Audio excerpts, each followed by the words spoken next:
Hi, my name is Abby Sturz. I'm an 8th semester nursing student at Lincoln University. Today's date is January 31st, 2018, and the time is approximately 9:30 in the morning. So today I am going to provide my patient with education on about his chest tube drainage system, and I have provided my patient with privacy. I performed hand hygiene.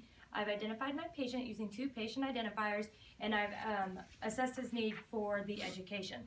So to start with, you would want to make sure that his tubing is all hooked up. So the tubing is going to be hooked up into this first chamber, which is going to be the collection chamber.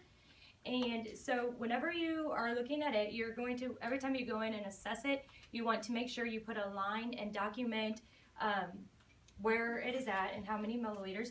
And you're going to put your date, the time, and your initials on this.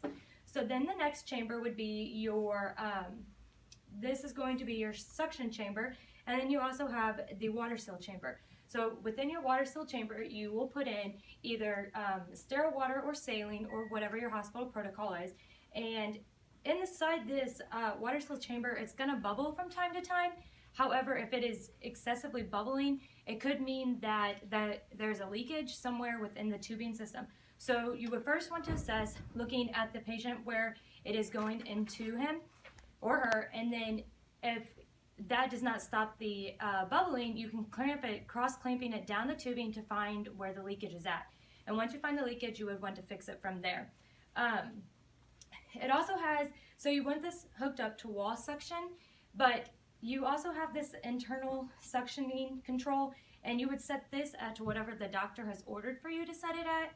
So whenever you're charting this, you would want to make sure to chart where exactly what your suction is set at, both on the wall and within the chamber or within the pleurovac itself. The reasons that the patient may have the chest tube could be a hemothorax or a pneumothorax, which this is just going to be able to pull the air and the fluid, any fluid that is inside the pleural space out. You would also want to document or assess your patient, check his respiratory status, his pulse ox, the rate, the depth. You would also want to check his other vital signs like his blood pressure, his heart rate, assess his pain level. Make sure that if he needs pain medication, get him the pain medication, assess for anxiety to control that. You would also want to document how much drainage is coming out, like whenever you check it, and then also at the end of the shift.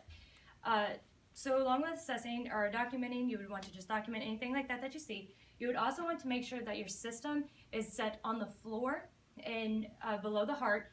Whenever, with the tubing, however, you do not want to make sure that there's any kinks within the tubing, or you also do not want to milk it like that, because it can cause a tension, hemothorax or pneumothorax. And you would just document how well your patient tolerated the procedure and how well they're doing with the chest tube.